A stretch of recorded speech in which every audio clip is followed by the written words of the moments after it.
ప్రతి సంవత్సరం మన కేసీఆర్ గారి జన్మదిన వేడుకలను అద్భుతంగా నిర్వహిస్తున్నటువంటి మాజీ మంత్రివర్యులు మన సనత్ నగర్ శాసనసభ్యులు మిత్రులు తలసాని శ్రీనివాస్ యాదవ్ గారికి, కార్యక్రమానికి ముఖ్య అతిథిగా విచ్చేసిన మన పార్టీ కార్యనిర్వాహక అధ్యక్షులు గౌరవనీయులు కేటీఆర్ గారికి, అదేవిధంగా శాసన మండలిలో మన ప్రతిపక్ష నాయకులు గౌరవనీయులు మధుసూదనాచారి గారు, శాసన మండలి కౌన్సిల్ డిప్యూటీ చైర్మన్ గారు బండా ప్రకాష్ గారు, మరి మాజీ మంత్రివర్యులు మహమూద్ అలీ గారు, రవిచంద్ర గారు, శ్రీనివాస్ గౌడ్ అన్న గారు, సత్యవతి రాథోడ్ గారు, రవీంద్ర అన్న గారు, కవిత గారు, చంద్రశేఖర్ రెడ్డి గారు, నవీన్ రెడ్డి గారు, కాలేరు వెంకటేశ్వర గారు, వేదిక మీద ఉన్న పెద్దలు, మరి మన కేసీఆర్ గారి జన్మదిన వేడుకలను ఇంత అద్భుతంగా జరుపుకోవడానికి వచ్చినటువంటి బీఆర్ఎస్ కుటుంబ సభ్యులకు, మీడియా మిత్రులందరికీ పేరు పేరున నమస్కారం తెలియజేస్తా ఉన్నా. నిజంగా ఈరోజు కేసీఆర్ గారి జన్మదినం రాష్ట్రం అంతా కూడా ఒక పండగలాగా జరుపుకుంటా ఉన్నారు. కేసీఆర్ అంటే ఒక వ్యక్తి కాదు, కేసీఆర్ అంటే ఒక నాయకుడు కాదు, కేసీఆర్ అంటే 4 కోట్ల ప్రజల భావోద్వేగం. 1954లో మన కేసీఆర్ గారు పుట్టారు. ఇప్పుడు 2024 25వ సంవత్సరం. అంటే కేసీఆర్ గారు పుట్టిన 2 ఏళ్లకే ఉన్న తెలంగాణను ఆంధ్రలో కలిపింది ఆనాటి కాంగ్రెస్ పార్టీ. 1969లో మలిదశ తెలంగాణ ఉద్యమం వచ్చినాడు కేసీఆర్ గారి వయసు 15 సంవత్సరాలు. 15 సంవత్సరాల వయసులో ఆనాడు 69 తెలంగాణ ఉద్యమంలో పాల్గొని జై తెలంగాణ అని పోరాడిన నాయకుడు కేసీఆర్.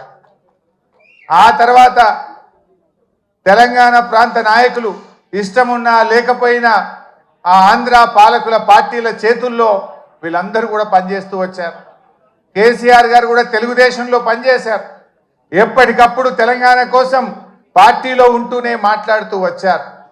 కానీ అన్నీ గమనించిన తర్వాత ఇంకా రాష్ట్ర ఏర్పాటు తప్ప తెలంగాణకు మోక్షం లేదు, సమైక్య రాష్ట్రంలో న్యాయం జరగదనుకున్నారు కనుక ఆనాడు కరెంటు బిల్లులు పెంచితే ఇది తెలంగాణ రైతుల పాలిట ఉరితాడైతుందని చెప్పి అన్నీ ఆలోచించి వందల వేల గంటల మేధోమదనం జరిపి తెలంగాణ ఉద్యమానికి కేసీఆర్ గారు శ్రీకారం చుట్టారు. కానీ ఆ రోజు ఒక అపవాదం ఉండేది. ఎవరు జై తెలంగాణ అన్నా పదవి కోసమే జై తెలంగాణ అంటున్నారని. 69కి 2001 మధ్య అనేక మంది నాయకులు జై తెలంగాణ అని ఉద్యమాన్ని ప్రారంభించుడు, పదవి రాగానే మధ్యలో వదిలిపెట్టుడు. దానివల్ల ప్రజల్లో ఒక అపనమ్మకం, ఎవరైనా పదవి కోసమే చేస్తారు అనేటువంటి ఒక అపనమ్మకం ఏర్పడ్డది. ఆ అపవాదును తొలగించడానికి ఆనాడు 3 పదవులను గడ్డిపోచలాగా త్యజించి తెలంగాణ ఉద్యమాన్ని ప్రారంభించాడు. ప్రజల్లో నమ్మకాన్ని కలిగించిండు మన కేసీఆర్. డిప్యూటీ స్పీకర్ పదవిని, ఎమ్మెల్యే పదవిని, రాష్ట్ర కార్యదర్శి పదవిని అన్నింటికి కూడా రాజీనామా చేసి ఆ రోజు ఉద్యమాన్ని ప్రారంభించి ప్రజల్లో ఒక నమ్మకాన్ని కలిగించారు. ప్రొఫెసర్ జయశంకర్ గారు మాతో అనేవాడు, ఎప్పుడన్నా మేము మాట్లాడితే నాకు కేసీఆర్ మీద సంపూర్ణమైన విశ్వాసం ఉంది, ఈయన నాయకత్వంలో తెలంగాణ వస్తుందని నేను నమ్మిన కనుక కేసీఆర్ వెంట నడుస్తున్నా, కేసీఆర్ను ఆశీర్వదిస్తున్నా అని జయశంకర్ గారు చెప్పారు. అంటే అట్లా జయశంకర్ లాంటి ఎంతో మంది మేధావులు కేసీఆర్ గారి మీద విశ్వాసంతో వారితో కలిసి నడిచిండ్రు. ఆ నమ్మకాన్ని కూడా కేసీఆర్ గారు నిలబెట్టిండ్రు. మనకు తెలుసు, నా అదృష్టం 2001 నుంచి కూడా కేసీఆర్తో పనిచేసే అదృష్టం నాకు దొరికింది. నేను చూసేవాడిని కేసీఆర్ ఎంత మదన పడేవాడో, ఎంత బాధపడేవాడో దగ్గరగా చూసేవాడిని. కొంతమంది కేసీఆర్ గారి మీద వ్యక్తిత్వ హననానికి పాల్పడేవారు. రకరకాలుగా ఆయనను ఎన్ని రకాలుగా బదనాం చేసేవారంటే, ఒకడైతే ఇక బీమార్ అయింది ఇక లేస్తనే లేడంటాడు, ఇంకోటి అంటాడు. ఎన్ని రకాలుగా వేధించినా, బాధ పెట్టినా, వ్యక్తిత్వ హననానికి పాల్పడినా మొండి ధైర్యంతో ఆయన పోరాటం చేసిండు, తెలంగాణ వైపు అడుగులు వేసిండు. That is KCR. ఎక్కడ బాధపడ్డా, కుంగిపోయినా, వెనకడుగు వేసిన, పదవులకు ఆశపడినా ఇవాళ మనం తెలంగాణలో ఉండేవాళ్ళం కాదు. ఇవాళ తెలంగాణ వచ్చిందంటే అది కేసీఆర్ గారి మొండి పట్టుదల, ధైర్యం, ఆయన పోరాటం వల్ల ఇవాళ తెలంగాణ వచ్చింది. నవంబర్ 29, 2009 ఇది ఇవాళ డిసెంబర్ 17 మనకు ఫిబ్రవరి 17 మనకు ఎంత ముఖ్యమో నవంబర్ 29 కూడా చరిత్ర పుటల్లో అంతే ముఖ్యమైన దినం. ఆనాడు కేసీఆర్ గారు ఇంకా లాభం లేదు, కేసీఆర్ చచ్చుడో తెలంగాణ వచ్చుడో, అయితే తెలంగాణ జైత్రయాత్ర లేదంటే నా శవయాత్ర అని చెప్పి ఆమరణ నిరాహార దీక్ష కూర్చున్నటువంటి నాయకుడు మనం చూసాం. గాంధీజీ గారి సత్యాగ్రహం చూసాం, పొట్టి శ్రీరాములు గారి ఆమరణ దీక్ష చూసాం. మరి నాడు కేసీఆర్ గారు కూడా ఆమరణ నిరాహార దీక్ష కూర్చొని ఢిల్లీ పీఠాన్ని కదిలించి డిసెంబర్ 9, 2009 ప్రకటన వచ్చిందంటే అది కేసీఆర్ గారి దీక్ష ఫలితం అని కూడా మనం గుర్తు చేసుకోవాల్సిన అవసరం ఉంది. నిజంగా ఆయన ఆ రోజు దీక్ష పూనుకోకపోతే ఇవాళ తెలంగాణ ప్రకటన వచ్చేదా? ఎవడెవడో ఏదో మాట్లాడుతున్నాడు. ఆ రోజు చిదంబరం గారు నాకు బాగా గుర్తు, కేటీఆర్ గారు, మా మధుసూనాచారి గారు, జయశంకర్ గారు అందరం కూడా అక్కడే ఉండేవాళ్ళం. చిదంబరం గారు ఫోన్ చేసి ఢిల్లీ నుంచి కేసీఆర్ గారు దీక్ష విరమించండి, మేము తెలంగాణ ప్రక్రియ ప్రారంభిస్తామన్నారు. మీ మాటలకు మేము మోసపోం, మీరు స్పష్టంగా ఢిల్లీ నుంచి తెలంగాణ రాష్ట్ర ఏర్పాటు ప్రక్రియ ప్రారంభిస్తున్నామని స్పష్టమైన ప్రకటన కేంద్ర ప్రభుత్వం నుంచి చెప్తే తప్ప నా దీక్ష విరమించను అని చెప్పి కేసీఆర్ గారు చెప్పింది. అప్పటికి 11 రోజులైంది. మనిషి ఆ మంచం మీద నుంచి ఒక్కొక్కసారి వణుకుతో దాదాపు ½ ఫీట్ ఎగురుతా ఉండే బాడీ, తన కంట్రోల్లో తాను లేదు.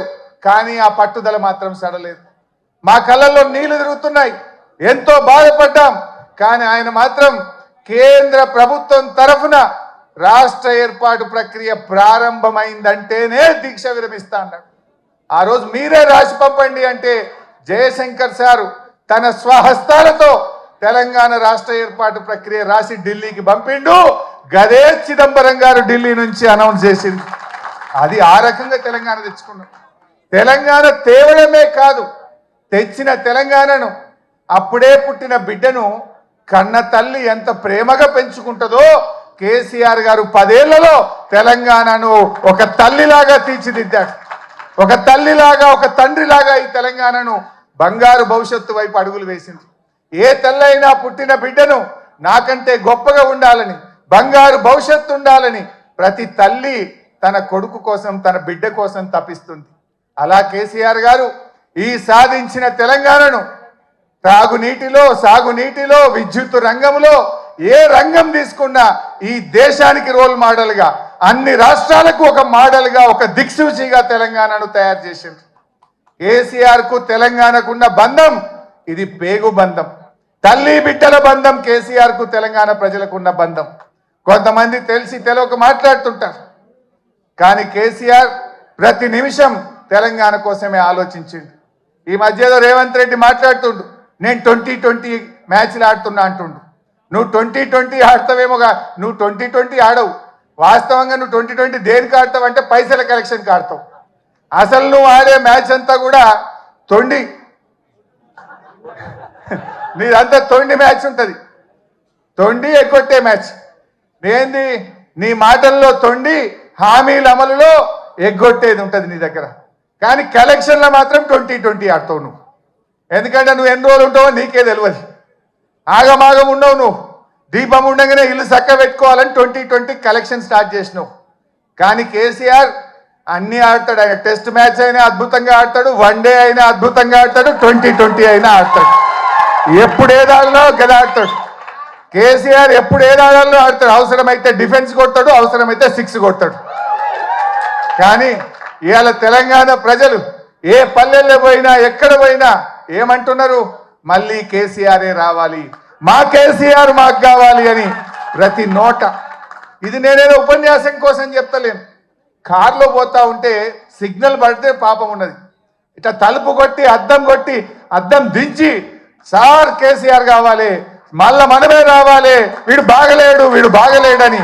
అది ట్యాక్సీ డ్రైవర్ కావచ్చు, ఆటో డ్రైవర్ కావచ్చు, అది ఎవరన్నా కానీ, ఆ రోడ్డు మీద పోయే పిల్లలు కావచ్చు, మళ్ళీ కేసీఆర్ కావాలని మాట్లాడుతున్నారు. ఇది ఈరోజు తెలంగాణ సమాజం కోరుకుంటుంది. ప్రజలకు అర్థమైంది. ఎప్పుడన్నా ఎవరికైనా పిల్లలకు తల్లిదండ్రుల మీద కోపం రావచ్చు, కానీ ఆ ప్రేమ మాత్రం ఎప్పటికీ పోదు. కేసీఆర్ది తెలంగాణ ప్రజల మధ్య ఉన్నది తల్లి పిల్లల బంధం, పేగు బంధం. ఇవాళ అందరూ కూడా కేసీఆర్ని కోరుకుంటున్నారు. జనరల్గా ఏమంటారు, ఓటమి విజయానికి నాంది అంటారు. మనం మొన్న ఓడితే ఓడొచ్చు, కానీ రేపు భవిష్యత్తులో మరో 3 టర్ములు బీఆర్ఎస్ పార్టీ గెలవడానికి ఇది నాంది కాబోతా ఉంది. సరే, అది ఎప్పుడు వస్తాయా ఏమొస్తాయా రాని, కానీ అందరు కూడా ఇలా కేసీఆర్ వైపు చూస్తూ ఉన్నారు. నిజానికి కేసీఆర్ లేకపోతే ఈ తెలంగాణ వచ్చేదా ఇలా ప్రతి ఒక్కరు కూడా ఆలోచించాల్సినటువంటి అవసరం ఉంది. ఎవరో ఎంతో మంది మాట్లాడుతుండు, ఒకటి తెచ్చినామంటుండు, ఇంకొకటి ఇచ్చినామంటుండు, కానీ ఇలా తెలంగాణ వచ్చిందంటే, ఢిల్లీ కదిలిందంటే దానికి ఒకే ఒక్కడు కారణ జన్ముడు మన కేసీఆర్. ఆ కేసీఆర్ గారి జన్మదినం ఈరోజు మనందరం కూడా ఇంత ఉత్సాహంగా మా తలసాని సీనన్న నాయకత్వంలో జరుపుకోవడం చాలా సంతోషం. సీనన్న గారిని ఇంత అద్భుతంగా ఆ పాటలు కానీ ఈ కార్యక్రమాన్ని ఇంత అద్భుతంగా నిర్వహించినందుకు హృదయపూర్వకంగా సీనన్నకు నేను కృతజ్ఞతలు కూడా తెలియజేస్తూ, మరి నాకు ఈ అవకాశం ఇచ్చినందుకు ధన్యవాదాలు. జై తెలంగాణ.